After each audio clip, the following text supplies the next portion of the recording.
Oh, and we are Are live. live. Yay. All right. So I like to launch into these pretty fast. I'm just making sure that we are actually hitting my streaming because I am not seeing me yet on Facebook. May well take a minute or two. Yeah. So if everybody's watching this right now, somehow you're seeing this and I'm not. Oh, there we are. It, Ta-da! it, it kicked in. All right. So sorry for all the preview stuff of us not talking about anything other than are we live for sure. All right, everybody. Thank you for joining us here. This is me, and this is Caroline Pope, and I've known Caroline for quite a while. And we would like to bring something unusual, I think. First, I'll have Caroline introduce herself and talk about what she does, because I don't just bring anybody on here. I don't just go, I think I'll just bring randomly somebody on here to talk about veganism and animals. No, I bring in the absolute best animal communicator I know, and that's Caroline, to talk about a subject I think needs to be addressed because it gets talked about every which way to Sunday, but never addressed in the way we're doing it tonight. So, Caroline, add to what I've said. Tell people what you do, how long you've been doing it, and where you live. Thanks, Keith. I definitely should get you to write all my promos and be my business manager, I think. I've been a professional animal communicator for a little over 27 years now. I'm an Aussie through and through.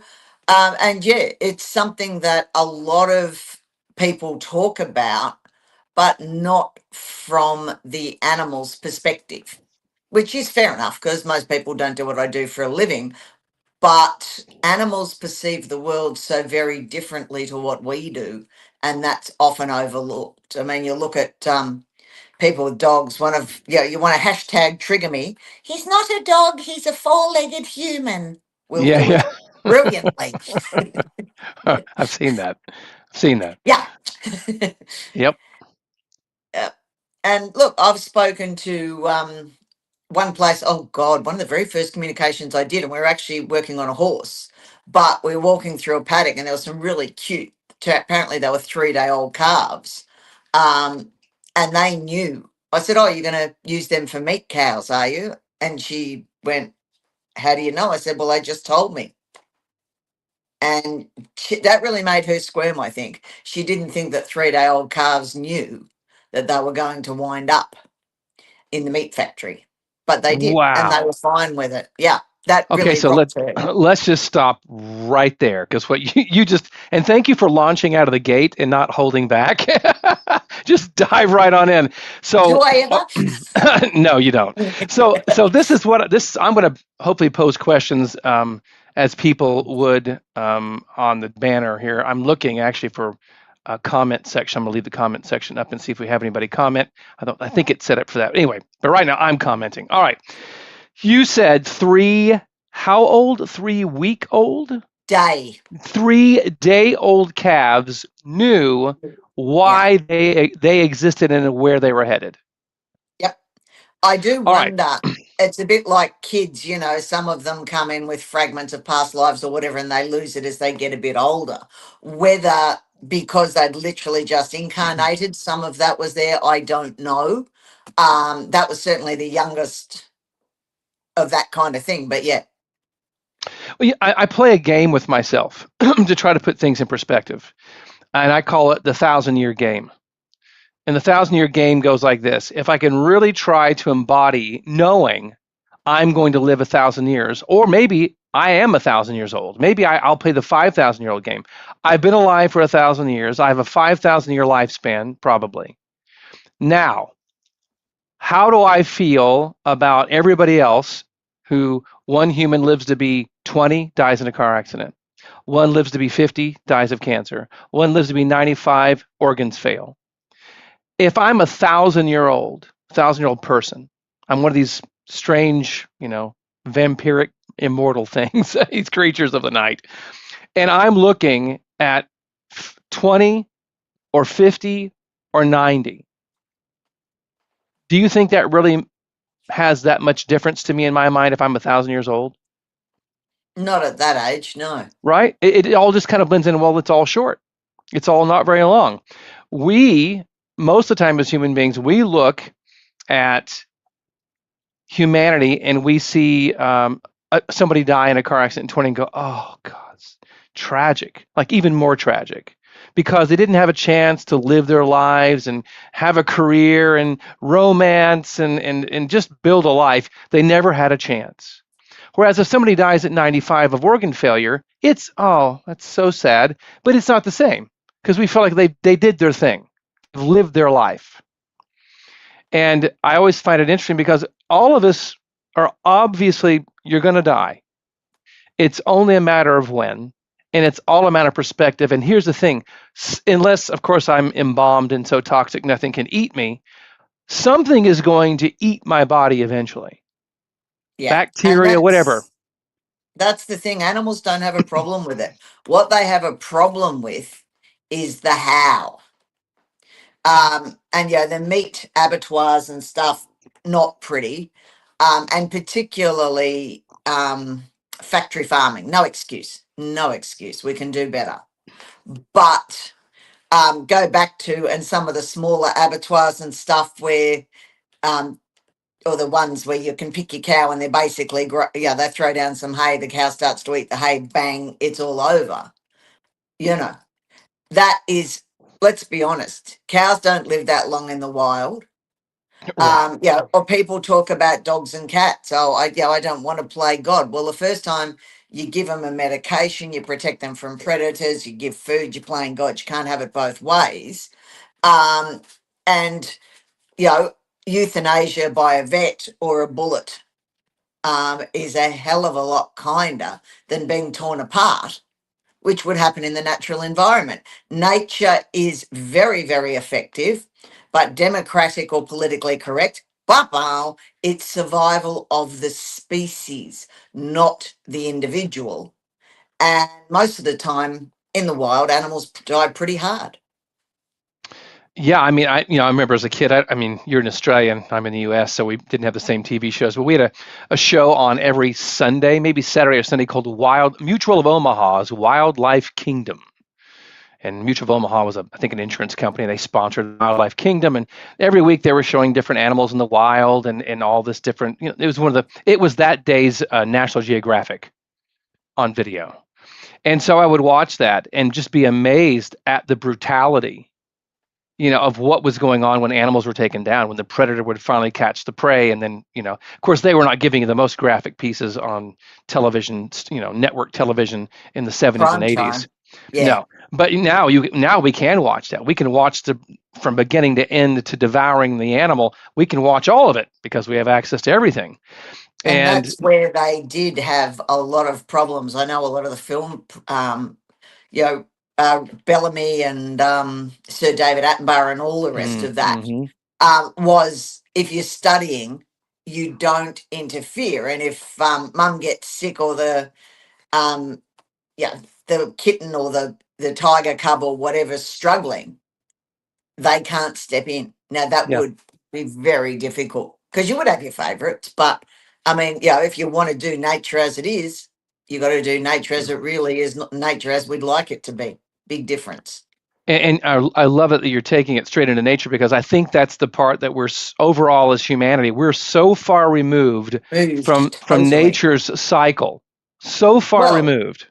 even going back to, I think we're about the only generations that don't see the constellations that well. I mean, we've been using it for navigation and tools and everything for thousands and thousands of years, and now with all the light pollution and stuff, can't even see them half the time. Yeah, if you didn't have the tech, you couldn't navigate, not by the stars, not anymore, not like we did. Yeah. And just even understanding how many people who live in cities, Eric's like sounds like walking in the Bronx, getting torn apart, I guess, by predators. Uh, Oh, we're living in Victoria and copping machetes. Yeah. Right, exactly. So I mean, how many people though who live in cities have ever actually stepped foot on a working farm? Yeah, and I mean that's it. Kids think milk comes out of containers. Oh, all of that. And I mean it was interesting, and I'm not picking on any particular religion, but I dislike halal slaughter. I don't think we should ever do it. yeah, that's just me. I do not believe in it.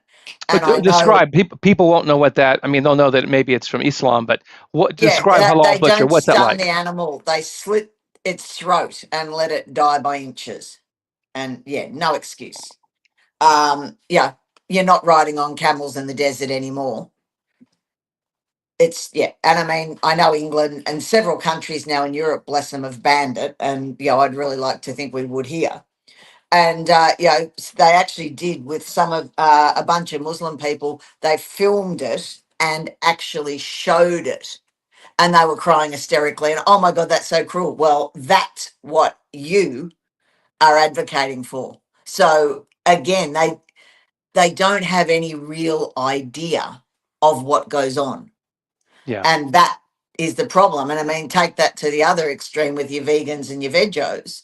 Um, there was, and I've been looking for the last 24 hours, but I can't find a source. It was a fabulous article I read 12 months ago or less. It's not that long ago. And they were studying plants and found that they emit, I mean, we all emit frequencies and stuff, but they now know that plants talk to each other through root systems and blah, blah, blah, blah, hmm blah. But also studying, they were roses. And I know it caught my attention because I was actually watering the roses 10 minutes before this article came up, which is why it got my thing. And roses, it's no different to animals with telepathic communication. When they were looking at gardeners that enjoyed gardening and were really looking after their plants, when they went out, when they were a couple of miles from home, roses but basically did the equivalent of a serotonin uptake in a human, or the dog when he knows the owner's coming home. The plants were doing that. They only did it obviously in gardens that were well looked after, but they knew when those people were coming back.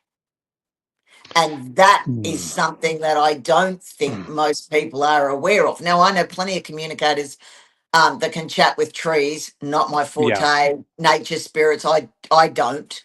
Um, but there are some that can.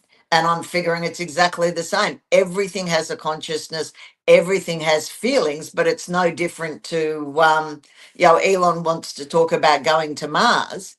How do we know there aren't life things on Mars? Just because it's not in the form we are Right. doesn't mean they may well be a lot more ethereal in shape or body contexture or whatever. There might be stuff underneath. I don't know.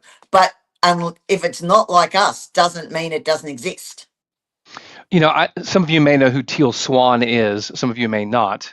Teal Swan is she's actually a pretty insightful person, but she's a survivor of satanic ritual sex abuse as a child, and she saw horrendous things that I won't cover here. If you want to go look her up, you can. But she has been a vegan forever, and she says that she just cannot do the thought of doing anything with the central nervous system. She just can't handle. She does acknowledge that plants. I saw this video like yesterday. She said, I recognize also that plants are alive and they communicate, and there's awareness of a kind. And we should actually even be conscious of what plants we're eating and how they were taken care of before they were cold. She goes, but they don't have a central nervous system. So this is the thing I hear a lot of people in the whole meat, no meat argument say: if it has a face, if it has a central nervous system, we have no business eating it at all. It's cruel and even spiritually will stunt your growth. And how do they then go with every indigenous culture throughout history, as far as I know? I mean, I'm happily stand to be corrected, but they're all meat eaters. Don't get me wrong, they ate the plants, but you ate whatever you could get, and you couldn't stay too long in one area. I mean, even go back to merry old England, Elizabeth I and Henry VIII and all the rest of that. One of the reasons they went on progress in the summer is because if you've got a court full of people, not only do you need to get rid of the fleas and clean the castles, but you've literally wiped out all the food supply and so forth, Mm. because they used to go deer hunting and wild boar hunting and all. I mean, that wasn't just sport, that was to feed everybody in the Hmm. castle. And of course, you've Right. then, knocked most of it off. So you've got to go elsewhere and give it a chance to recover. It's interesting. I saw, I think it was Professor Jiang who does predictive history. That's his YouTube channel. And he's become quite popular lately because of his analysis of the world events with the current war going on. And he talked about, I believe it's the same guy, he talked about how the world actually should have about 1 billion people. And the only reason we have 8 billion people is because we need people to send into wars to be expendable. It's simply to go and fight, have boots on the ground, and and that ideally the earth should really support about 1 billion people. And the only way we're able to do it is for people to eat a lot of plants and garbage, and also to use chemicals to create the ability to grow that sheer number of plants to feed all 8 billion people. And I've wondered about that because I'm with you. I look back. I grew up in the Midwest in the United States, which has all 4 seasons. You can freeze your butt off in the wintertime, and you can also bake like you're in an oven in the summertime. You have all of it. And in the wintertime, if you looked around and you were like, well, let's just pretend for a minute none of these systems exist. It's just me, a shovel, a spade, and bow and arrows, guns with ammo, whatever, things to hunt, fishing, do some ice fishing. If you had your options in the middle of winter, in the middle of winter in Missouri, you aren't eating anything growing other than an animal. There's no way in hell. There's nothing alive, and there hasn't been for Well, quite a that's why they while. called them hunter gatherers, because they gathered to put away for the wintertime. Right, but there's just not that much to even put away. If you think about what we had to eat as plants before we started doing a lot of crossbreeding to make them starchier and more flavorful, you know what a carrot looked like before we did that, right? Oh, totally different. Yeah, it wasn't. I don't think it. Oh, it's all right. I'm just trying to get a puppy chew. Eat that. Um, I think they weren't even orange, were they? Oh no, they were a little brown, shriveled up little root. And Yeah. so what we were storing at that point, I dare say probably wasn't anything like that. There wasn't much to store. It was more about curing and smoking meats to eat Mhm. to get you through the wintertime if you're going to make it or not. And And so if I just, how do so how would you do an all plant-based diet without modern convenience? And I know I'm veering off the path of what the animals say about their lives being in the food supply. And I want to go right back to that because I don't want to lose people, them going, this is not what I came on here to watch. But I've always wondered, I mean, if you don't have shipping, you don't have refrigeration, I would love to hear how you're an all plant-based eater through the dead of winter in Nebraska. there's actually, and I don't know whether it's available. You might have to get a VPN and change it to England. But some of the history hit stuff with Ruth. God, I can't think of her surname, but there's an architect herself. She's a historian, and another guy. There's three of them in England, and they live for 6 months as they did, and they've got all the equipment and stuff because England's pretty good on heritage, so they freeze it all. So they did as people lived in the Tudor period, and they farmed as they did in the Tudor period. That was rather entertaining watching them do the horses. And I mean, they tried, yeah, they caught a Dartmoor pony and trained it for the Edwardian period, the Victorian period, and yeah, they were killing the pig for the year, and Mhm. yeah, you saw it cutting it up, salting it, smoking it, all the stuff that they used to do, and they lived, yeah, as you say, they put some away and that's how they lived, and were they going to have enough food and all the rest of that. And that's why farmers diversified so much. And where they were, I think it was near a river, could have been Kent or something. It was very much the south side, but they got strawberries 6 weeks or so before London. So, although they were very labor intensive, that then gave them the cash, putting that in as a crop and then shipping it by barge down to London the next day. That gave them enough cash to be able to buy other foodstuffs to eat. Right, but what you're telling me right there, that happened yesterday. Yeah. In human Oh, history, in human history, that was yeah, and just I mean that is that's it's a yesterday. really good thing. Even how many women drowned because you wore all those clothes and Oh my stuff, gosh. going Yeah. down to draw the water. We don't even think of those God. sorts of things. We have gone Right, right. so far We're so in far. such a and we really have lost touch with most of nature, humanity, um, all that sort of stuff. And And if I you go back don't think, 15,000 years ago, none of that yeah, was going on that we know of. Go back no. 20,000 if And you I want to. mean, if we had no electricity and no internet, there's places in the country, yes, you'd have to draw water, but some people have still got a well. Right. But even with that, this it's so much more energy just to do that Oh, that people right, right. don't realize. I mean, I know even when I was staying on the farm, it was an hour. We only had a canara, which is a wood fire for heating. It was an hour a day was to drag the wood, cut the wood, chop the wood, do all of that to feed the fire to stay warm in winter. It took an hour a day. Wow. So every single day now I turn on a gas heater, I think of that. That's amazing. Yeah, so that's the sort of stuff. And then again, going back to the animals with that, if that's how much we've changed in a short period of time, what we forget is they haven't. Instinctually, they are the same as we were slash are 1500 years ago. And people say, oh, we've become civilized. I say bullshit. We have not. Mhm. We like to think so. I mean, there was this great meme, and keep in mind, I'm in Melbourne, the most locked down city in the world.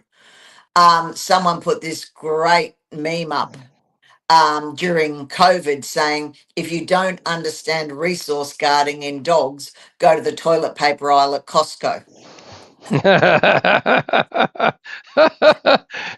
Yeah, that's it. Yeah, and No, that's it's mine. and we are not that civilized, No. but we all like to pretend we are, and that's fine.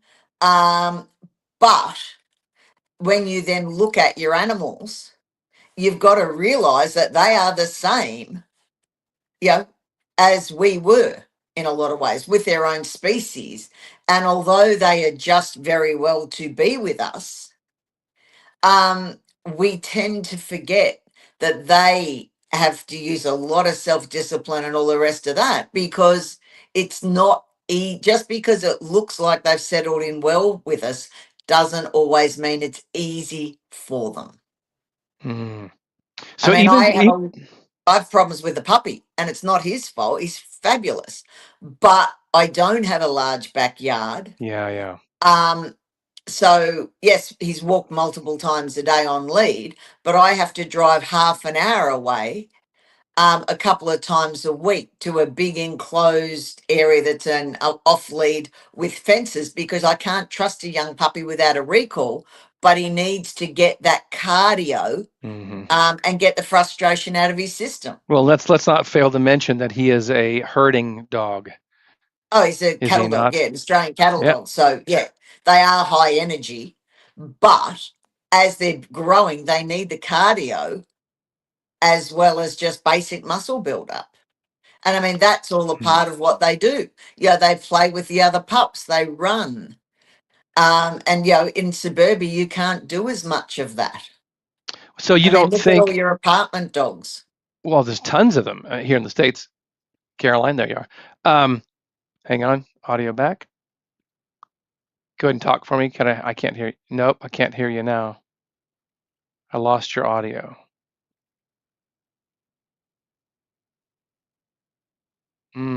Cannot hear you. On my end, I don't know why. Everything is good to go on my end, but I don't hear you. It's like you went off the screen. Your screen went black. Your your screen went black, and then you popped right back on, but then you had no audio.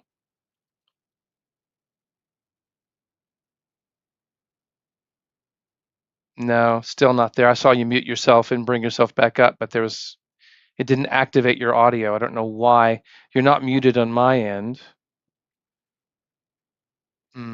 I wonder if you left and came back in.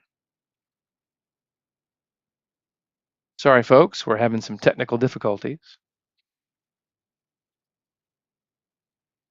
Caroline flashed and then she came back on and I didn't hear her anymore.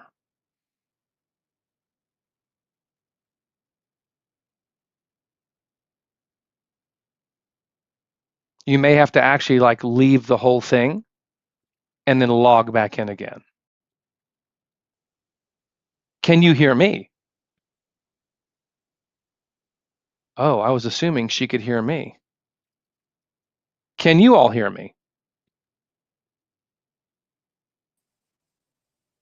Now, We Carol, you're here twice, so I'm going to get rid of the one of you that's. I went forth and multiplied. Apologies.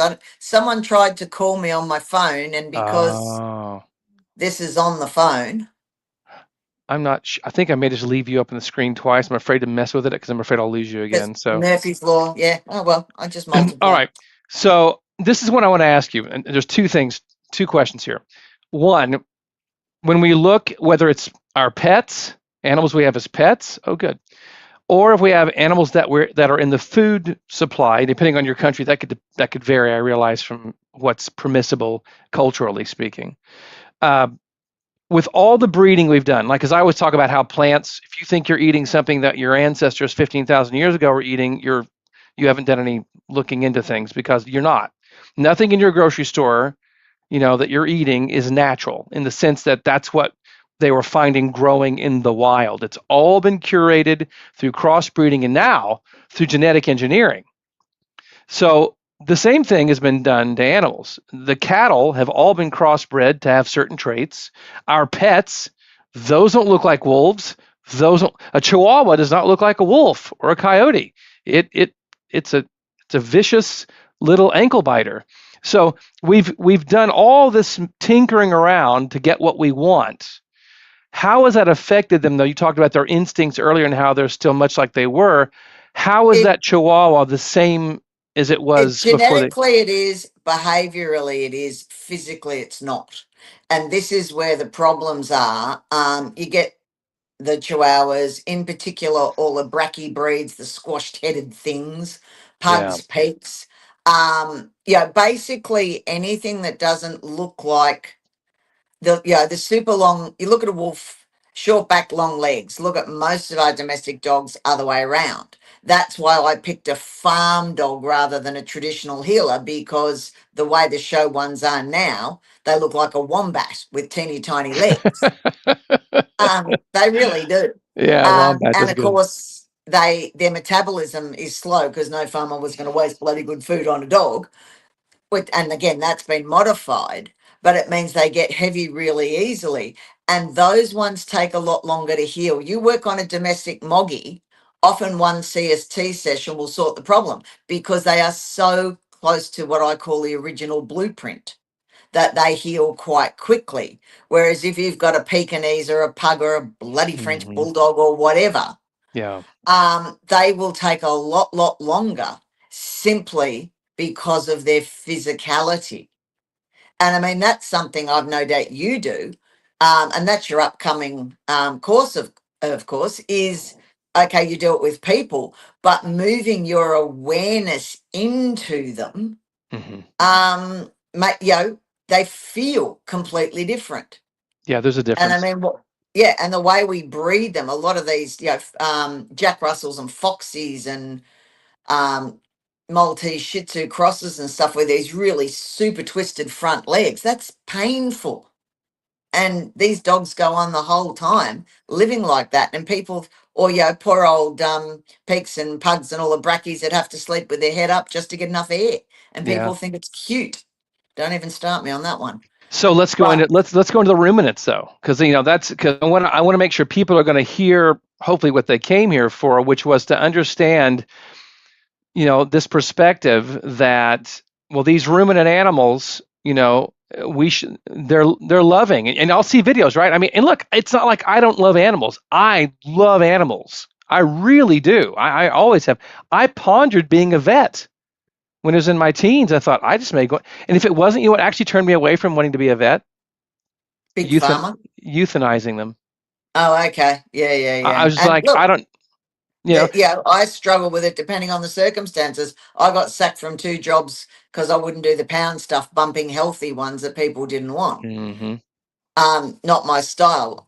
I also wouldn't do the hold the puppies for the tail docking and stuff. Right, right. But I mean, but I love them. So I want people to understand when you see me, you're like, well, Keith, you eat meat. I'm like, I know. And I also love animals. And I'll see these YouTube channels and Instagram accounts where you have a farm that's a rescue farm and they're cuddling with cows and the cows oh, are, lying up the cows in the field and the cows are rubbing up against them. oh, And cows are very social animals and they love grooming and they have a huge social thing. And I mean, I was funny. I was talking to a pet cow the other day, and she said to me, "I now have two hang her tight, hang tight. You were talking to what now? a pet cow." So did you hear that, everybody? She was talking to the cow. Make sure they understood that you were talking to the animal. Go ahead. Yeah, and it was saying it had two herds. One was the other cattle, and the other herd was the human herd. And I thought that was really sweet. And of course, there's that lady in France on Instagram, and she's got the most enormous, I don't know what breed it is, it's got massive horns. It's huge, obviously fully grown, and she does dressage with it. What? Yeah, and she's got a friend that does the horse, and they'll do poles, and she rides it, and they do all these different things in the arenas and stuff. And yeah, she takes him out for rides. It's fabulous. So yeah, and I mean, there were. I always remember there was a pony club shot years ago. Father said, "You're not getting a horse. If you want to ride something, go and ride a cow." So she did, and she took the cow to pony club, and she was going over jumps. Um, yeah, it was She's like, great. I'll show you. Yeah, well, she did. I'm assuming that cow never made a hamburger, but they can. And I mean, I had when I was on the farm, the guy who owned it, yeah, I was feeding his cattle every day. And yeah, I did really miss them when I went. They do form very strong bonds and they're incredibly protective of their young. Any farmer will tell you don't come between a cow and a calf because, they will kill you. So, yes, they do have the strong bonds.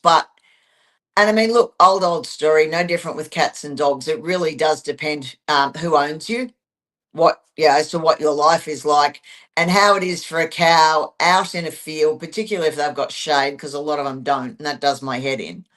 But if they're in good social big groups and stuff, we've got beef cow in the next paddock to us where I gist my horse, and they're very, very happy, and they come up to the fence and they chat to me every Hmm. day.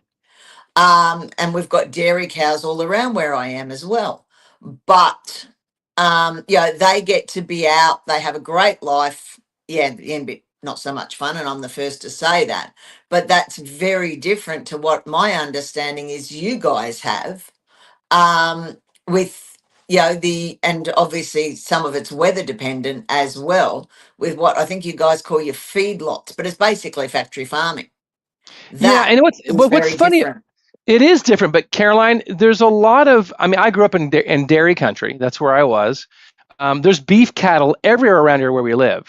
They're everywhere, and they're talk about trees, talk about shade, talk about green grass, talk about they. As far as I can tell, I'm not a cow. They're living the life, and you hear groups like PETA and they'll make you think that all of our beef here is factory farming in the United States. And I'm not saying it's not heading that direction because the smaller farmers getting pushed out. But the smaller farmers are like, look, that is not true. In fact, if you don't treat your animals well, it doesn't even financially make sense to abuse your cattle because Yes. you don't want a sick animal, Yeah, but you there's know? always extremists. And I mean, remember when PETA cracked it with Barack Obama for killing or trying to kill a fly? I'm sorry, say that again. Yeah, he swatted at a fly, so they gave him something for trying to kill a fly. And I mean, they would have you believe that, doing anything with a horse is cruel and riding is cruel and. And don't get me wrong, I see plenty of abuse with the way people ride horses. Mm. But there's, again, there's always the whole spectrum, yeah, with anything really, isn't there? You get the extremists on both ends, and common sense, hopefully, in the middle. And that's very much the case with the animal world. And then you get those activists that try and pull all the babies out or whatever. And of course, they think they're saving them. And the poor bloody, calves or kids or whatever are absolutely terrified, don't get nutrition, blah, blah, blah. And I think so much of it is because as a species, as we were saying earlier, we've removed ourselves from nature completely. You know, you don't all, and being blunt, all this non-binary stuff, don't see that in the country. You only see that in the cities. You broke up Because on mine. when I you think you said you said binary. And by the way, Angel says non-binary, my yeah, right. Yeah, non-binary, there's the people, uh, because you don't see that um, out on the farms. Kids that are working on farms understand biology and life because they understand the cycle of life. And that's why right. going back, people used to give children pets was to teach them about responsibility and also about death because hopefully the pet would die before any of the family members so the kids would get a handle on what death is. We don't get Right. any of that anymore. We are so far removed. Yeah, we've insulated ourselves from everything. I think my hopefully Reality. Angel, tell me if my audio is better. I just made an adjustment. I hate that it's taken me this long to make that adjustment, but she said my volume was weird. Yours is great. Yeah, it is a total removal from reality and death. And I don't know about where in Australia, but in the United States, we have insulated ourselves from death as much as we can here. Our TV doesn't. Our movies and television show death all the time, and Yeah, and we're the same here. How but many but in people real life, what do we do? You know, I was lock them away? Yeah. we just make sure we insulate everybody. Angel says my volume is still weird. I don't know what to do. I've made all the adjustments I can, so I'm sorry for the weird volume. Um, I think that's the other thing is we have this in our heads that in the perfect I think the vegan movement has it that if it was in a perfect world, all the animals would just wander around free. You know that we Without realizing that they'd rip each other to pieces, die by inches. Nature, as I say, is about survival of the species, not the individual. I mean, why do you think we say survival of the fittest? right. Yeah. Well, I mean, If you're wild. having a bad day and you can't keep up with the herd, it's all over. Right. Yep. The young, That's the bit the very people young, the forget. very old, and then the disease. The They weak, go. yeah. And I mean, that's parasites as well, ringworm, demodectic mange, all the rest. If I had see, and that's how I knew one of my horses, I took him on, he was 7.5 when I took him on. Looked $1 million, just had a few so called behavioral issues which had stemmed from physical, sorted that. And he was going to a friend of mine to be started under saddle again because I knew I wasn't good enough. Um, and I knew there was something wrong with him. Apart from the fact I couldn't release his ribs, there was always more flies around him than there was my old horse that I knew had cancer. Now, flies are parasites. So why are all these ones around Shaman more than Doc? And when I got him up there, he died of a heart attack. Was taking a drink of water, died of a heart attack, fell into the dam, was dead by the time he hit the water. But did explain why I couldn't release his ribs. Turns out there's quite a heart problem in that line of warm bloods. But of course, I didn't know that. And when the guy called me, and I mean, he was absolutely shattered, it happened in the paddock overnight, I was shocked, but I wasn't surprised because there's always a reason why. So if you see a whole bunch of, it's like 20% of horses have 80% of worms. Or if your dog's got a lot of, or cat's got a lot of fleas, again, parasite. Why? Start instead of, and I mean, don't get me wrong, you want to get rid of the fleas, but you don't want to put all those toxins on. You need to look at what's going on with your animal system You're that's go. making it. Oh my gosh, you're onto such a huge thing right now, and I don't want to get too far away before I ask the next question because we're here to talk about the animals' perspective that are in the food chain. But you're onto something that I have to bring up. There's at least in my curated little world on Facebook, everybody right now, the cure for everything that ails you is to do a parasite cleanse. Parasites are causing all your cancer, they're causing all your cardiovascular problems. Parasites are the problem. And I'll make comments like, well, how convenient that it's just one thing and you can just solve all your problems because it's always about parasites. And I'll bring up to them the very same thing you just said. I said, look in nature. What succumbs? We all have parasites. Everything has parasites in it. It's always about homeostasis. There's a balance that has to be struck, and in a healthy organism, it doesn't get too far out of kilter, and there's a coexistence that goes on. If Yeah. the parasites are taking you over, you got to ask the question: why is my terrain, why is my environment such to allow that? And they just crickets chirp, or they tell me I'm crazy. Yeah. And Well, and that's demodectic mange in puppies. All puppies have demodectic mites in their skin. It's just, you know, when they start going forth and multiplying at rapid rates, there's obviously a problem with the puppy's immune system. yeah, And, this is the thing. And I mean, look, being blunt, 2/3 of us now wouldn't have survived. I wouldn't have survived 100 years ago. I had my thyroid out, was playing havoc. Go back to, a couple I would. 100 years, no thyroid surgery, I'd be DED dead at age 20 something. Well, And a lot that's of us wouldn't be. reality. Well, before C-sections. Oh, yeah. Well, that too. I So mean, many. the ones that are like actually necessary and not convenient because you want to get Yeah, your tea no, time. that's right. And I mean, you go back before that. I mean, even a couple of the queens of England, Jane Seymour and Henry's reign alone. And after Henry died, Catherine Parr both died of basically sepsis because the doctors in those days didn't know to wash their hands. And that was a common one too. Well, let's pull this back into your experience interacting with animals that we typically have in our food supply. You mentioned earlier the 3-week-old calves, and they know their trajectory, why Yeah, they're 3 day. Yeah. 3 day. I keep saying 3 week. I'm sorry, 3 day. So when the animals know that this is their timeline is playing out like this, is there anticipation? Is there anxiety around it? I mean, how do they handle that? Well, I mean, it was purely a comment I made to her because we were walking through the paddock to the horse, which we were both trying to keep alive. So we were much more focused on that.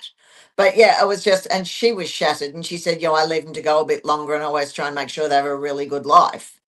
But yeah, they knew what was going to happen. As I say, I don't know whether they would lose that knowledge in a few days' time, seeing they were so, newborn or not. Um, Yeah, I'm just tapping into some of the dairy cattle next to my paddock as we speak because they know me all pretty well. Um, Most of them, some of them are a bit apprehensive, um, but it's not about dying per se because they all know what goes on there. There's no such thing as death. It's more the transport to the abattoir because cattle trucks wouldn't be comfortable, and I'm the first to say. And that last bit, if someone went along and just shot them in the paddock, they'd be perfectly fine with that. So again, it's not what we do, it's how we do it. And they're actually fair comment. They're showing me one I'd forgotten about her. He came down one morning and found her dead. She tried to give birth overnight, and both neither she nor the calf had survived it. And I saw him the next afternoon when I went down winching her onto with a tractor. And they both just said that is a worse way to go, which, yes, I've no doubt it wouldn't have been any fun. So they know it isn't an issue as much about becoming part of the food supply. It's, No, as you would imagine, it's because, about the quality of the life and how you go out. yeah, and I mean, look, it's a comment I always get asked with animals that are about to be euthanized. What do you want done with your body? And I mean, basically, they've said, well, we don't really care. It's just the envelope. And I mean, as one dog said to me many, many years ago, we're the ultimate in recycling. And I mean, it's a great analogy because, yeah, everything goes back to the earth. It's only how. And whilst we as humans have stuff I mean, a friend of mine, they're Greek, so they do the whole, and her daughter, that her partner's dead, and her daughter used to go to the grave every single day. And I could not wrap my head around that.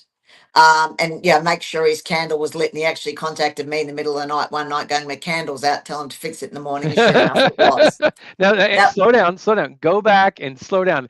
You said that the yeah, he deceased came to contacted you and me. said, Yeah, "Hey, Caroline, the candle went out." yeah, yeah. Well, I think he was doing it deliberately to annoy me, because I'd had Yeah. the conversation a couple of days earlier, and the daughter could not understand why my biological father died when I was 15. Um, Saw him buried. I think we went back once years later, and I know the cemetery's in, but I sure as hell couldn't tell you. I haven't been back since. We don't do that in my family. Yeah. I couldn't wrap my head around the fact she was going every day. She could not understand that I knew the cemetery but didn't even know where his grave was. Mm. Um, and that's both in, they're the two ends of the spectrum, but Yeah. that's what we do as humans. And I mean, Mother's Day is coming up next Sunday here in Australia.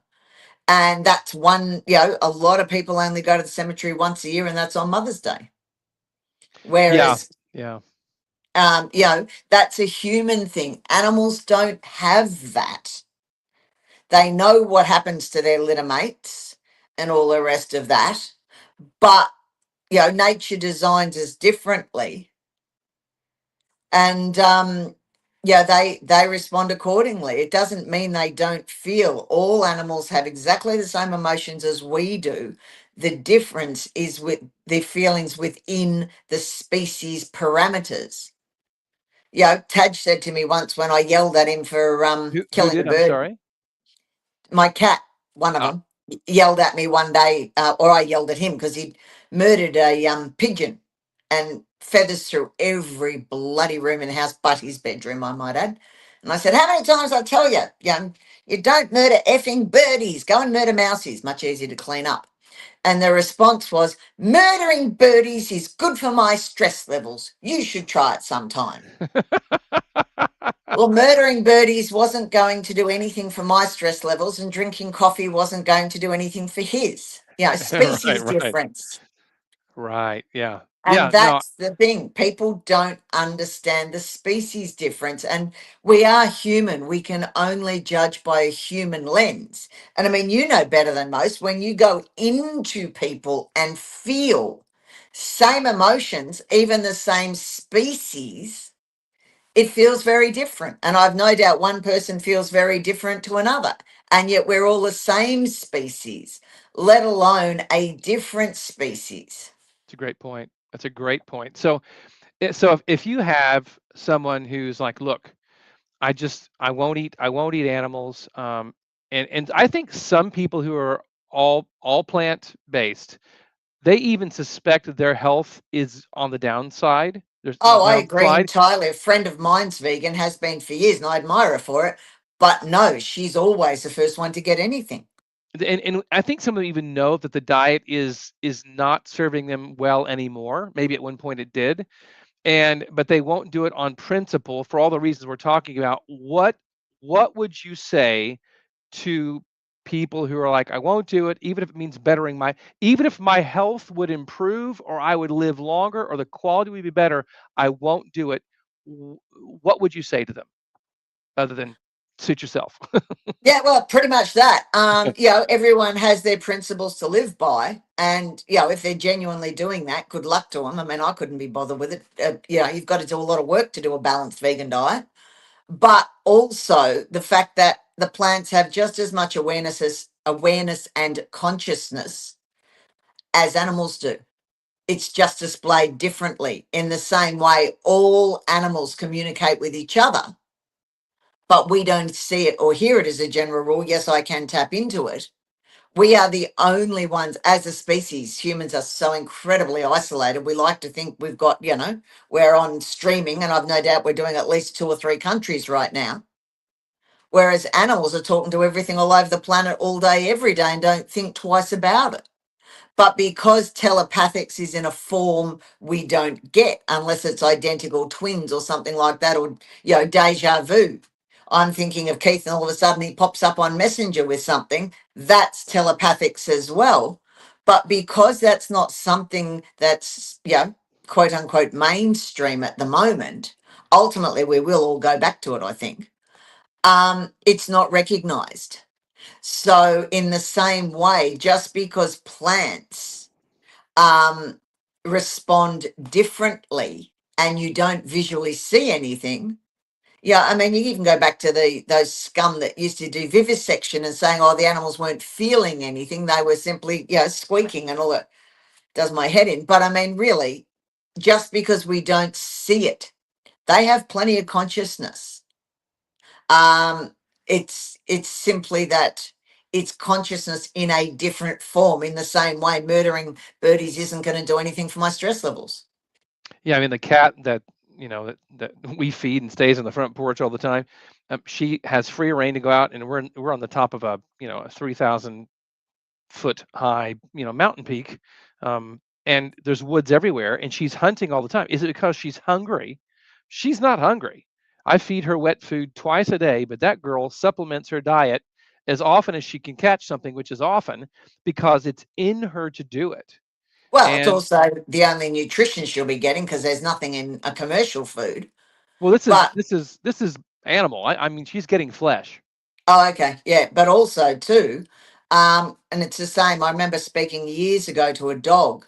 The people next door rang me, and it's one of the very few times I've spoken with a dog that wasn't theirs because these idiots had moved in with a kelpie down the road and done nothing with it. Now, a smart working dog that has no boundaries, no nothing, is a disaster waiting to happen.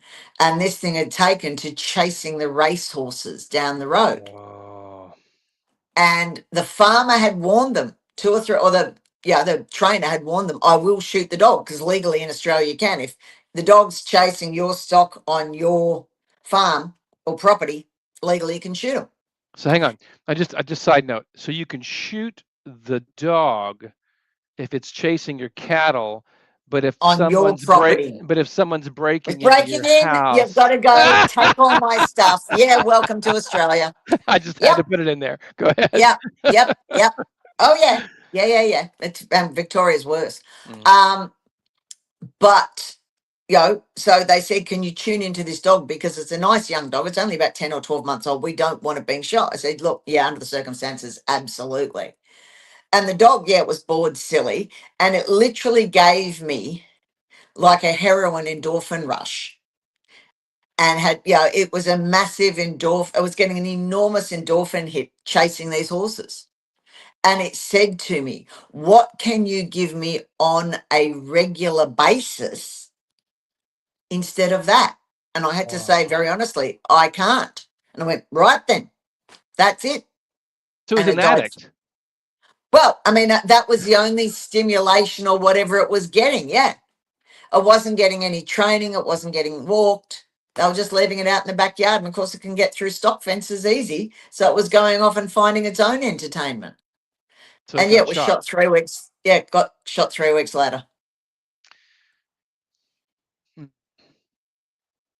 So yeah, and that's So it. You take on a working dog, they're very smart. They need, mental stimulation all the time to keep them going.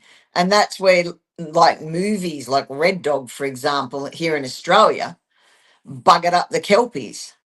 And I mean, there was that, I can't remember it, but it had an Anatolian in it. And I know in oh America, there was an awful lot of Anatolian apartment dogs afterwards. yeah. And, we're not, again, we're not thinking of the animal's needs, we're thinking of our own.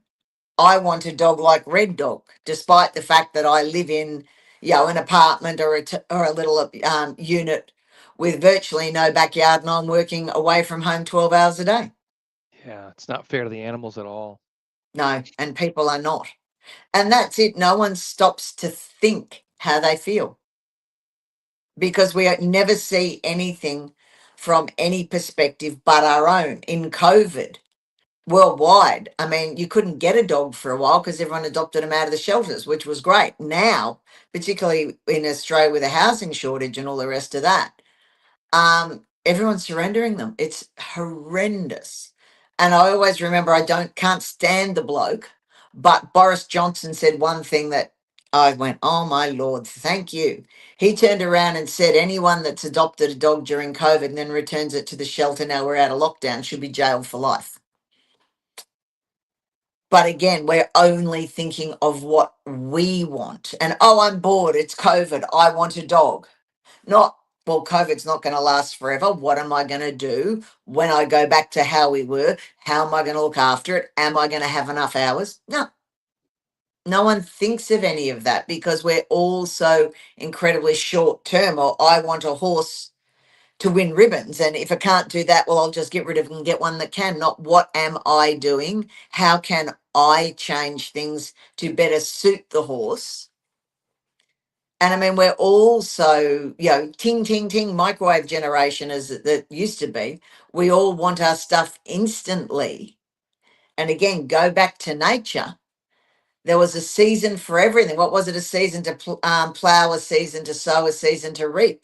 You couldn't do it in the middle. It was a cycle. And you couldn't rush it. You know, No. we tried it. We tried to do some things to change that, but you really can't rush it. It has to go through its process, its life cycle. And I think so much of what we're talking about is it isn't so much about even the length of someone's life as much as it is what is the quality of their life cycle. Every Mm. year, every season of their life, what's the quality? You know, if And you that's one of the right? big things we talk about a lot in the animal world is quality. Because I was mortified. Client rang me yesterday. 16-year-old dog with a growth, and the vets are talking about chopping it out and taking half its jaw in a 16-year-old dog. It's never going. I mean, I that's not something I personally would do anyway, No. but it's the sort of stuff you have to look. Every animal is different with every situation. And don't get me wrong, quantity is lovely. We love it. I mean, yeah, thanks to you, I had Mecco for an extra 2 and a bit years. But without quality, Yeah. it's irrelevant. And without the life force, and that's where with the Phoenix stuff, with Mecca, when we finally got it in there, you can talk a bit more about that. That But was an otherwise, he interesting. wasn't having quality. So it was all just irrelevant. Yeah, and you're bringing up something I think that's really I didn't even entertain talking about it, but now that you mentioned, I mean, I've wondered, you know, when you are able, you can fill this in better because you're the one who did it, but when the Phoenix force that light, when Mecco, your dog, finally took that in, and he was in resistance for a while. Do you remember? Oh, Do hugely. you want to talk about? Because I'm Yeah, remembering the yeah, details. no, that's no, no, No, no, you go ahead that's and you fine. tell it. I'm not going to tell it. It was your situation, but Yeah, well, Mecca was a subplanac that I'd taken on with a horrendous body big and dog, big yeah, dog. it was about 70 kilo. What that is in pounds, you guys will have to work out, but it's a human weight. Um, and he was a livestock guardian, and he'd been on the chain, and his skeleton was screwed, and his heart was all twisted. We found out later he had a heart attack, and that's because his sternum was all off to one side where he'd been kicked, and then all the fascia was squinched. And yeah, poor little bugger, it wasn't pretty. Um, and he'd had a heart attack and literally dropped down on the spot, and I'd managed to get him to a vet, and I'm going, can we x-ray, because we actually thought it was a splenic hemangiosarcoma, tumor of the spleen that had ruptured. And she's going, Caroline, he has no femoral pulse in his back leg, how about we try Oh and my keep him God. alive first? Yeah, could be a good idea. So she did some transformational acupuncture, sorted that, took the stuff, went no. So then we toddled up to another vet and had an ultrasound, and ultimately found out through blood tests that it was cardiac. So that was fine. He was started on stuff, but his life force was pretty much non existent. Now, in the middle of all of this, and I mean, I had called Keith. I remember calling you one day saying, don't know that I should take him out. And you couldn't even believe he was still alive. He had no life force. You and I No. both thought he was going to die that day. Any rate, we Keith and I had already got the Phoenix Force, and the cat had taken it. And Mecco would not. We had tried. I mean, Keith was so sick of me messaging him going, "Can you check again, please? I've just tried something different." I'm going to back up a second because a lot of people have no idea the context of what we're saying here. So there was this. I had an experience where I had light move into my body, and I told Caroline Energy. about it. Yeah. Yeah, yeah, and energy moved in, and then and I didn't mean to, but Caroline's got it moving in her body, and so the cat had already taken that in, right? Yeah. The cat had But taken it in. The horse and, had taken it in. and to give you an idea what happened, like there are a couple of Great Pyrenees who are on a goat farm nearby, and they guard the goats, and they'll come loose and they'll wander around the mountains here, and they'll come through our backyard, and they know I'll scrub their heads and give them some water.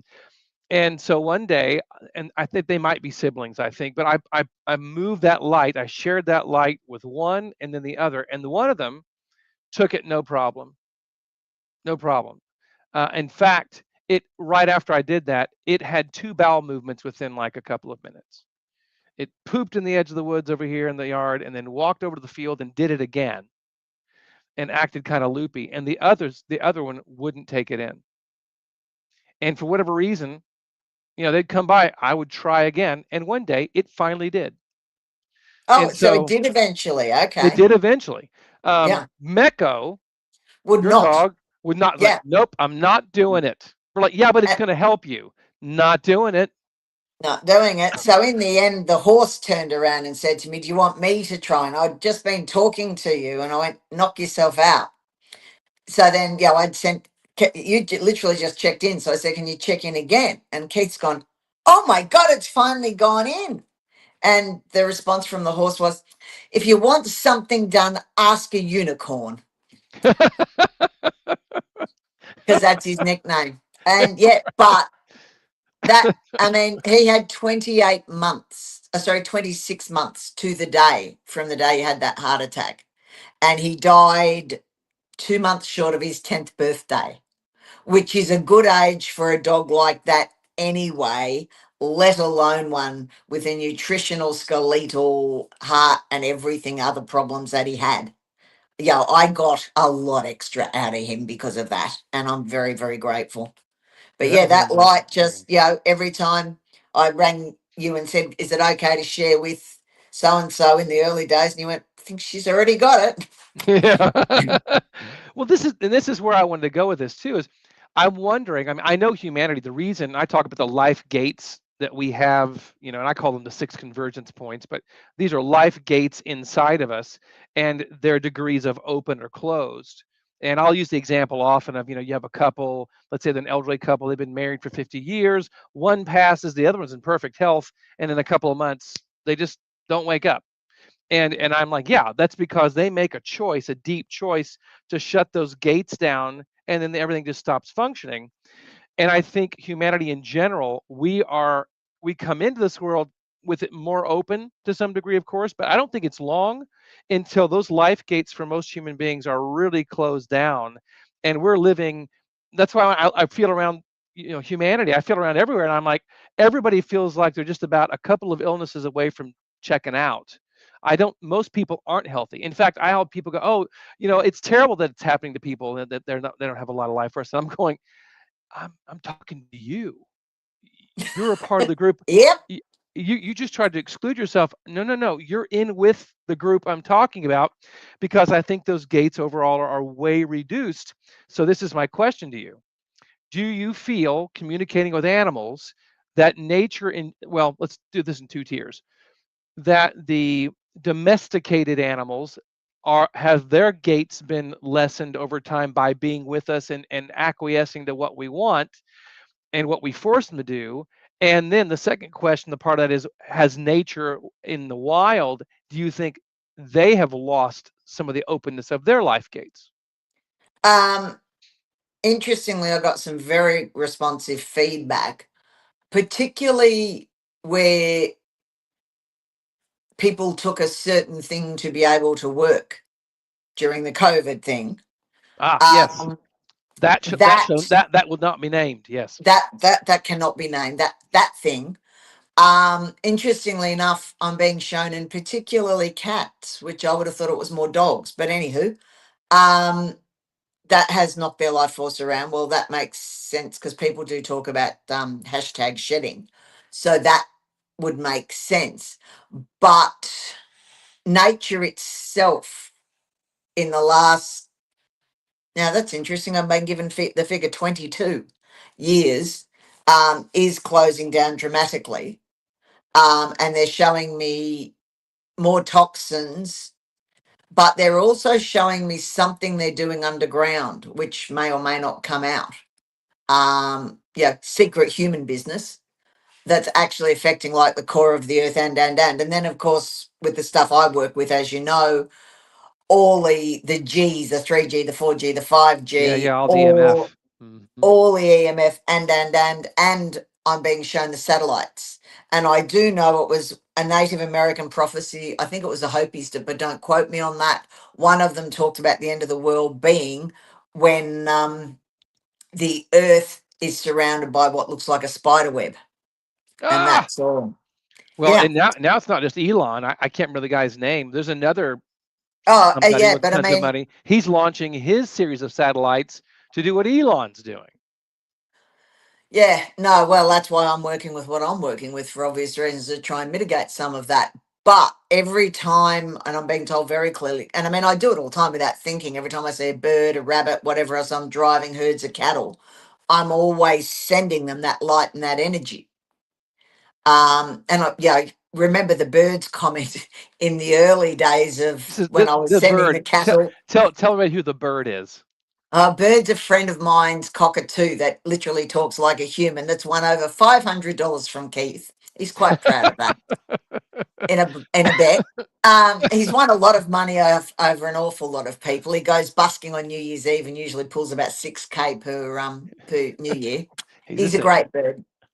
But he was turning around and yeah, saying, well, if you put the light into the cow and it takes it, does that mean the humans get it when they eat the hamburger?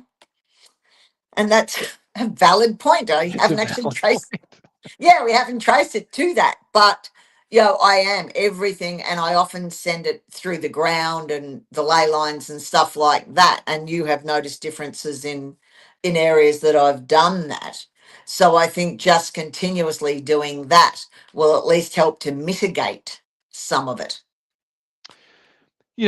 It steers me into you mentioned that is in the meat. It's the lights going into the cow. Is the meat eaten by the humans? Is that going into the human?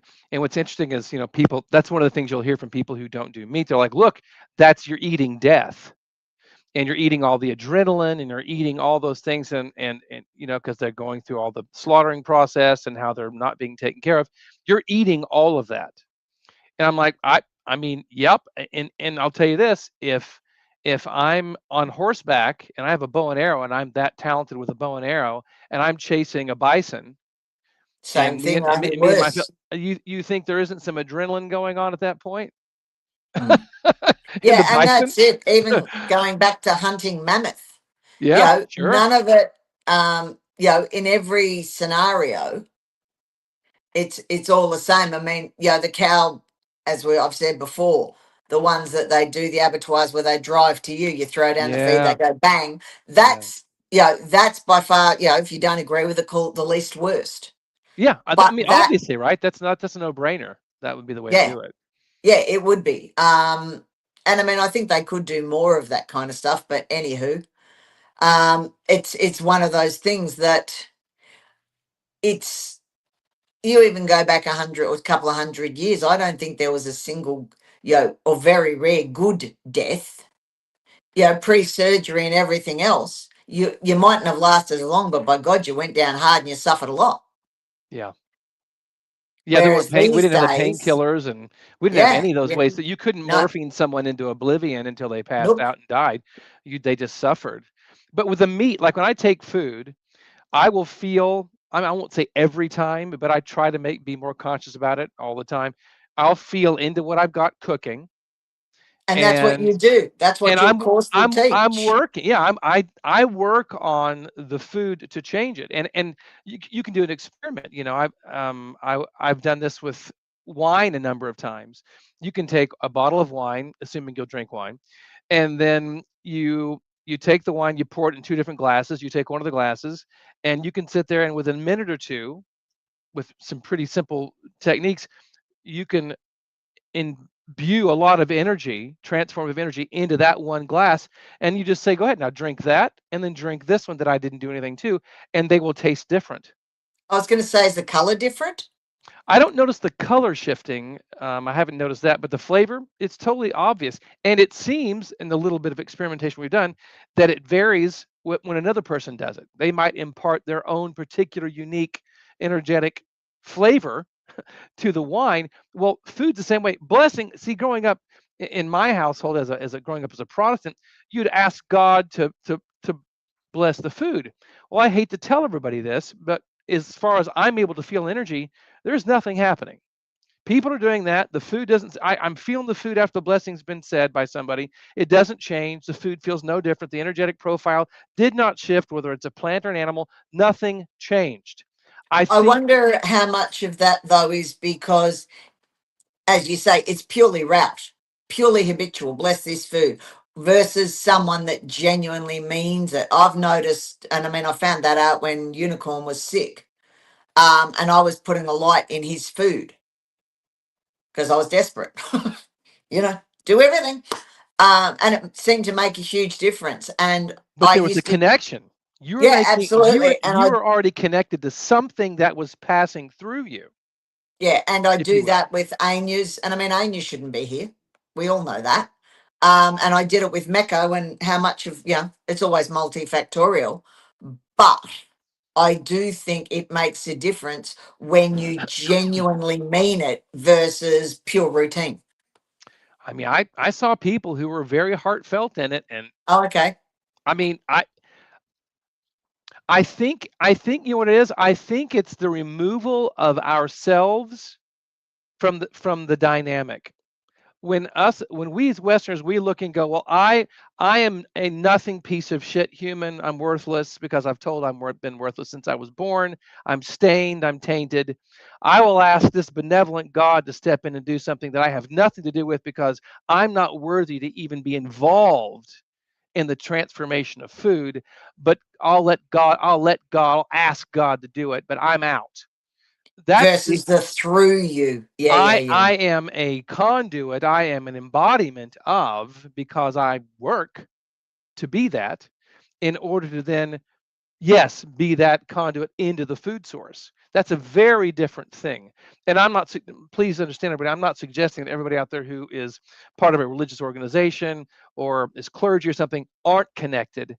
I'm just saying that I think a lot of people who go through like you're suggesting, the routine, they aren't really that connected, and they've removed themselves from the process anyway in their mind, and nothing's really happening.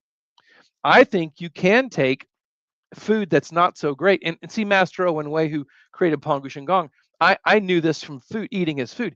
He would take all these ingredients, and he wasn't buying garbage. He was buying pretty good ingredients, and he would, as he's working with the food, you can't see him doing anything. He's doing it without making an obvious motion. He's just working with the food. He's imbuing it, and it's the best food you've ever had in your life. Is it because he's a good chef? Well, yeah, he's a great chef, but it's because of what he's doing, putting into the food, that made the food taste even more amazing than it should. In fact, Paul Frazier, a friend of mine, he would say, he goes, I mean, we would go get crappy hamburgers from a fast food joint, and you're thinking, oh gosh, this is what we're going to eat. And he goes, it would be the best hamburger you ever put in your mouth. And you'd go back later on your own and go, I don't know why I've been avoiding those. And you'd go buy the hamburger by yourself and bite into it and go, nope, this is why I wasn't eating them. They're terrible, because of what Master O was able to do with the food. Dana, I want to put this up because Dana's got a good point here. I like this. Hang on one second, Dana. Um, Dana says, I'm just going to ask about adrenaline. When I was a kid eating hot dogs, I would have the most violent nightmares and images. Of course, I don't eat hot dogs now, but even with the best quality meat these days, I get some stresses. Or a cleaning you like to do before eating meat to release the stress. Maybe it's the EMFs too. Well, no doubt EMF is a constant thing unless you're living in a Faraday cage.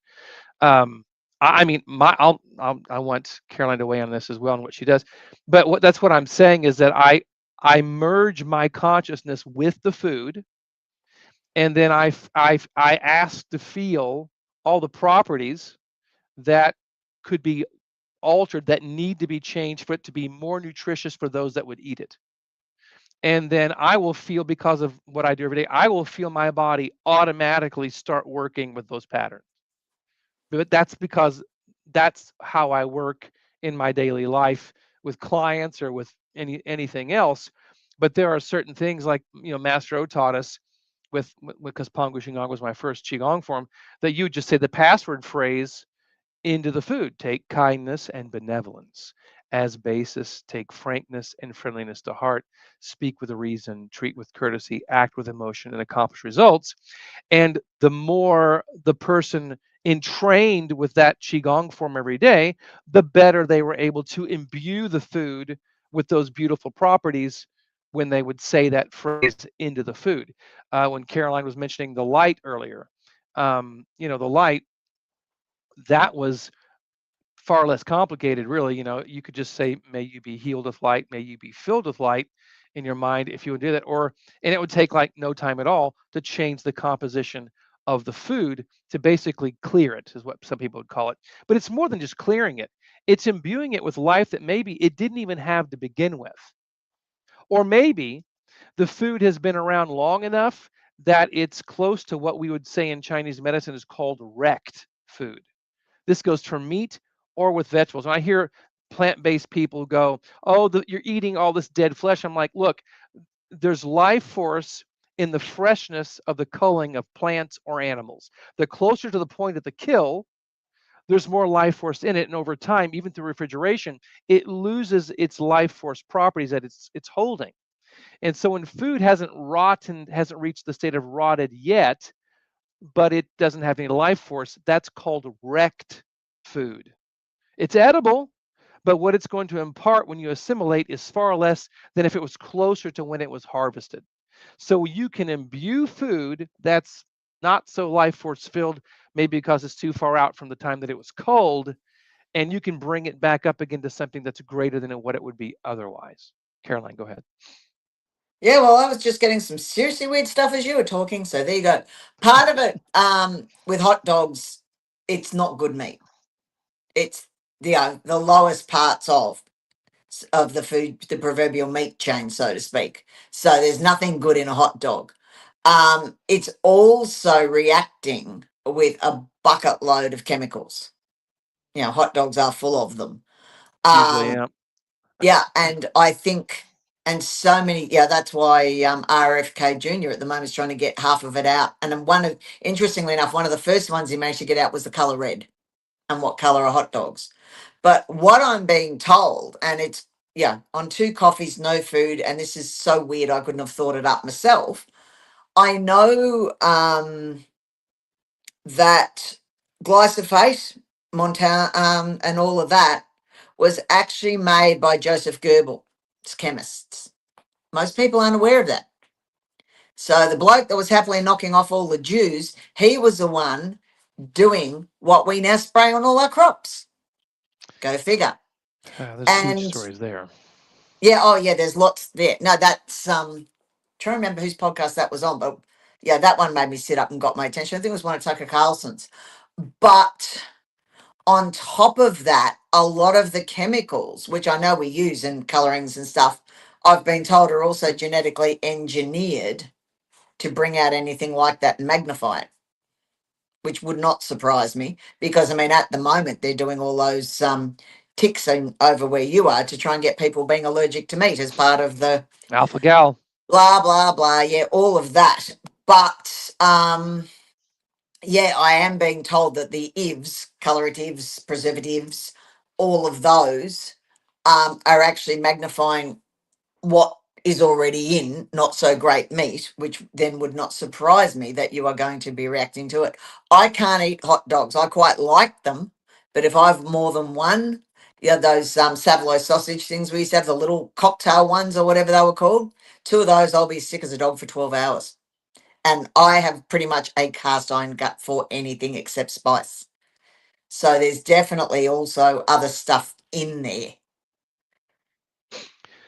Yeah, I think that's something we forget. What you're bringing up is, we talk about what's adrenaline, the meat. It's like, well, God, and what else? I mean, how you gonna split the hairs of the adrenaline and the meat, and also all the other garbage that the animals have been injected with, if they've been exposed to that, and just now what they're picking up from everywhere. I mean, there's just, even when you try to do the best to take care of your people and your animals, trying to do that is so difficult now because of everything we're exposed to, whether it's EMF, whether it's chemicals, whether it's satellites that never stop beaming to the Earth ever, what's going on underneath the Earth, like you That's mentioned. big.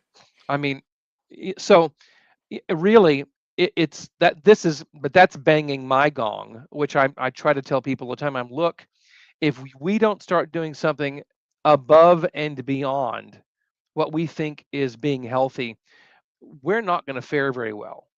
And And I'm that pretty also shows how important the energetic thing is. I mean, go back originally to, keep your attitude equals keep your health. And everyone knew people that were happier and more upbeat generally survived longer because it's mentality, physicality is all linked. But go further than that with the energetic. I look at what one particular cat springs to mind. She was in a shelter at 17. She'd only been fed commercial crap food and her kidneys were on the way out.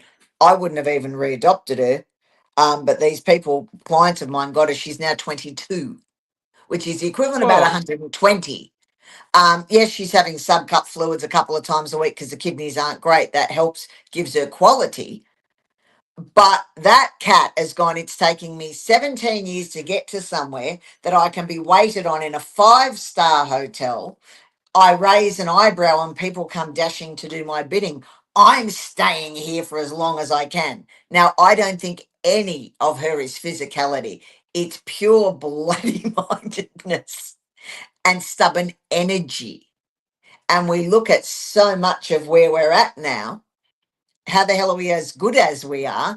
It is the energetic side of it that Keith works with that we really do need to focus on, because if you've got the right energy, and I mean, even go to your religious stuff, look at Jesus, had enough energy, touched them, they were healed of whatever. That's energy, in spite of the fact that they probably had very little food, were chock full of worms, and were living way back in the day where, we didn't have any of the sanitation or amenities that we take for granted today. Yeah, that's all very true. So I want to let people, um, that I've sent many people in the North American continent, your way, and in fact, when I was posting about us doing this, somebody on there said, "Oh yeah, I am." I've worked with Caroline. She was fantastic, and that's what nobody I've ever sent your way has ever said anything other than, "Wow, that was insightful." And I know you well enough. I think sometimes it's also an indictment. You're just like, "Look, this is what's going on with your animal, and you're the major reason why this is happening. So it isn't just about the animal; it's about their dynamic and what the human is doing that's not working." And I'm sure that happens a lot, where it's that you're basically counseling.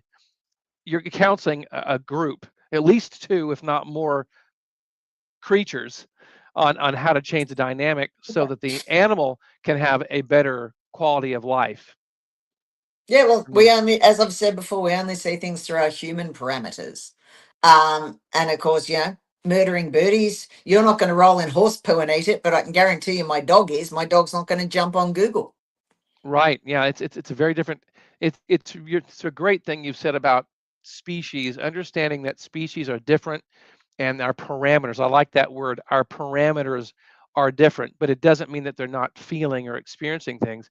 And I think if we could just reacquaint ourselves with the process that everything is going to cease being in this particular packaging that we call a dense experience on planet Earth.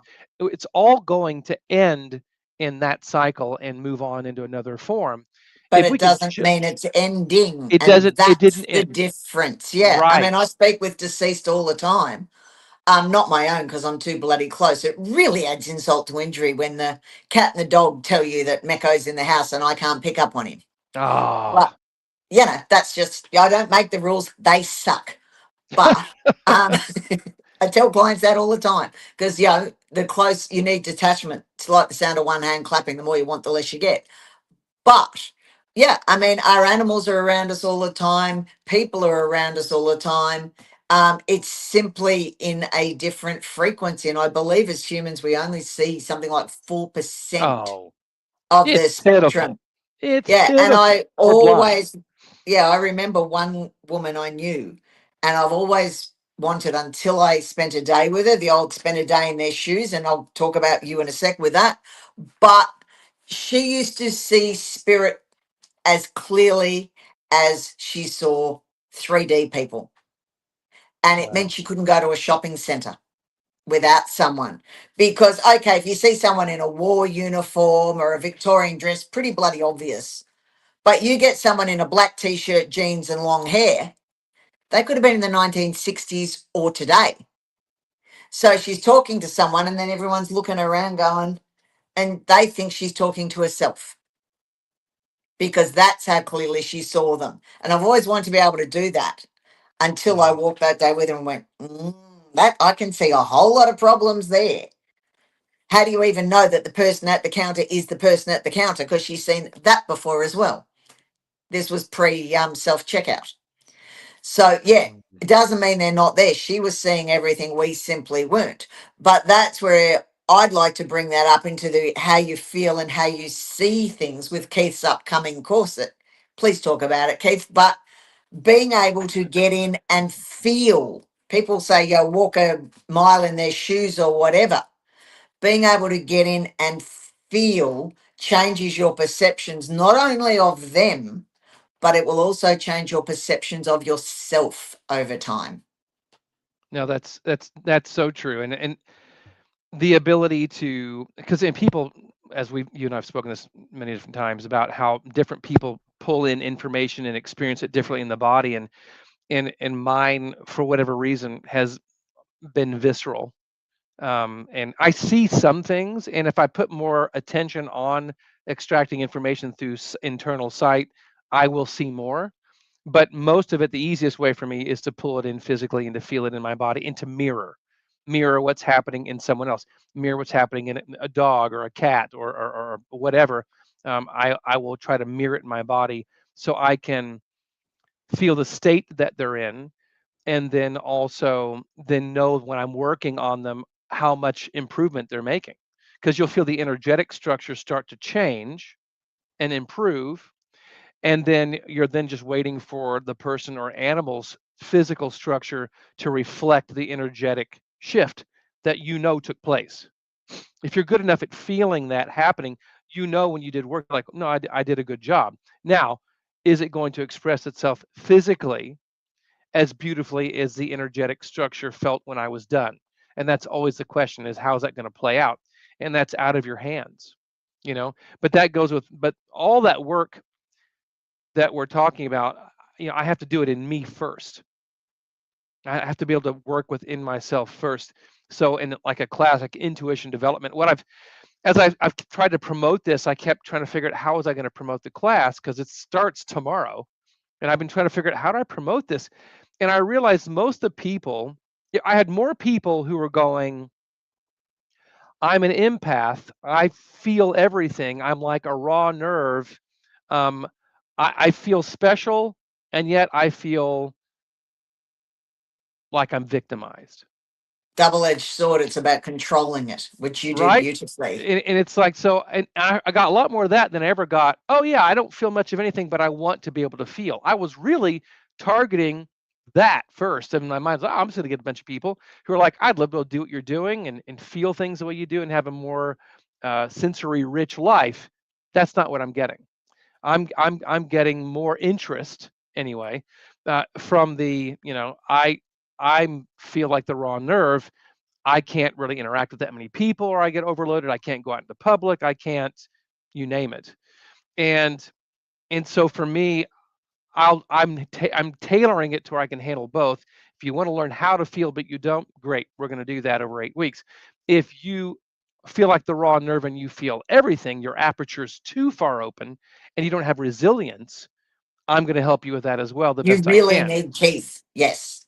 Because I really feel like that's what I do pretty well is take people who are weak and yet sensitive and beef them up. But it to be quite frank, it takes some daily effort. It doesn't just I don't draw some symbols over you and there you go, you're in. But I will teach you how to do some very simple things that can really change your degree of feeling fragile. So anyway, that starts tomorrow at noon and goes for 8 weeks.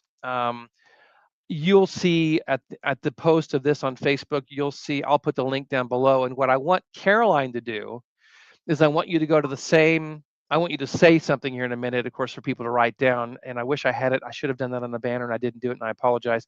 But I want you to put your information, how to reach you, on this on my page as well. That will have this link or this video. I want you to put that down below. So everybody Yep, who wants to yep, know yep. how to contact Caroline to have her work with your animals, and if I can give a story here, because Origin Caroline, and the puppy.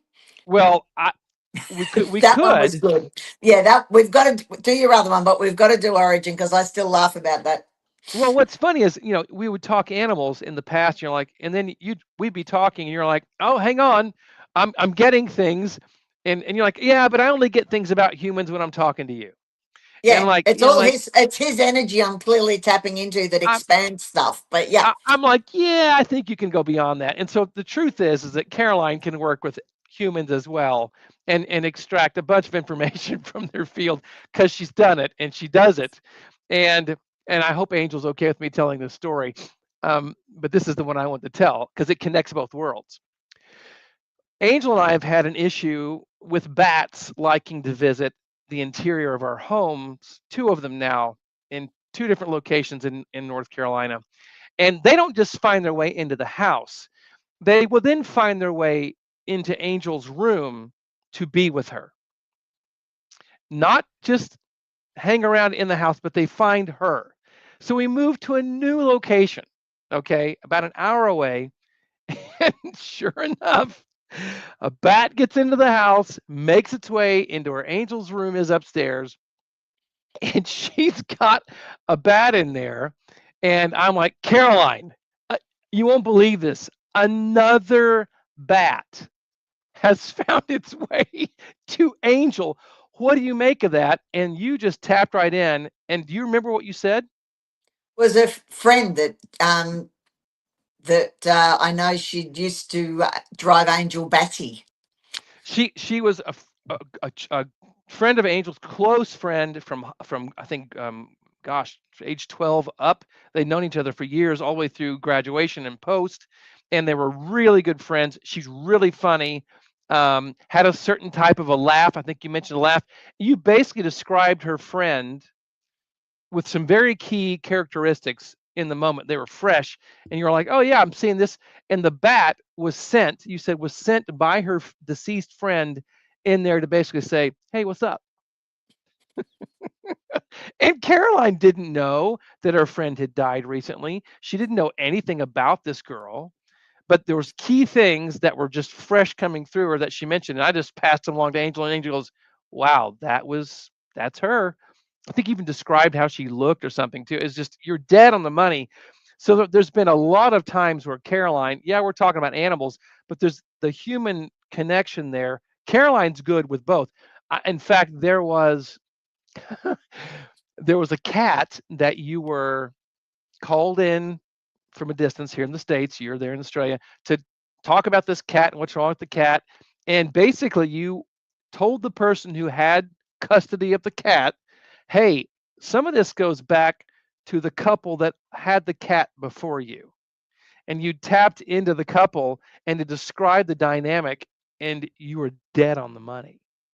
So, so if Caroline works with you with your animals, which you should do, you're going to get the dynamic. She's really good at putting that human and animal dynamic together just on the fly. It's just coming through. Well, I Tell me, mean, we are all connected. That's the whole thing, aren't we? yeah, But absolutely. I mean, the way Keith and I discovered we were really connected, we'd come together through what was Ness Health, is now Right, Energy for Life. right, right. And I was talking to Keith about something, and Origin was what, 18 months old or something at the time? Something like that. And he was carrying on, which he doesn't normally do. And he was saying he wasn't getting any sleep because of the dog in his cot, the big white dog. So, anyway, quite sarcastically, I sent through a couple of photos. And it turns out that it was my Anatolian shepherd that had died of a brain tumor age 4. And I mean, with all due respect to Falco, I hadn't thought of him for a while, was the other side of the world in Keith's child's cot, hogging all the thing, so there was no room. And when we sent the photo of Falco, yeah, Oregon's going, that's the doggy that's hogging my bed, basically. And Keith and I went, right. And the rest, as I say, is history. That's right. Yeah. So I mean, yeah, if you're having any kind of really anything along the lines of what we're talking about, get a hold of Caroline. She can help you figure out what is going on that your vet's not going to get. And quite frankly, not many. And eh, Caroline she'll give you insight that's going to shock you. You're going to have details and you're like, what the heck? And it's going to resonate. You're going to like, that's it. That's it. But then here's the key. Here's the key. You're going to have to actually follow what she tells you to do for it to work. Because it's no different to humans. Just talking fixes nothing. You've got to take action. Yep, action is louder than words. Yep. Well, everybody, thank you for being here with us for an hour and I think 36 minutes at this point. Appreciate it. Yeah. And thank you, everyone. Yeah, thanks for hanging with us and all who watch this in retro. And we'll put our information down below. Caroline's going to put her information down below. So just look in the comment section and you'll see Caroline's contact information. And there you go. And we'll do this again sometime here in the near future and cover a different topic. But hopefully leaving everybody this, hopefully you'll understand that what Caroline's getting at when it comes to your food choices. I would encourage people, I'll just put it this way. I would encourage people to eat what actually is making you healthy and understand whether it's plants or animals, something is losing its ability to live in the current form it's in for you to have something to eat. It's inevitable. It's going to happen. And to disconnect and go, well, it doesn't have a faith in the central nervous system, then that's fine. There's no big deal. But if it does have that, I can't touch it. Try to remember what Caroline had to say about both and try to plug ourselves into the fact that we are a part of the cycle of nature here, and we should try to grasp that a little more and not distance ourselves from the fact that you're going to die, I'm going to die, and everything else is going to die, and yet we're not going to end. As Caroline said earlier, we don't end. We just lose this particular form. Thank you all for being here and have a good night, good morning, good day. And Caroline, go get something to eat. Yes, Keith. Thanks, everyone. All righty. Goodbye, everybody. Bye-bye.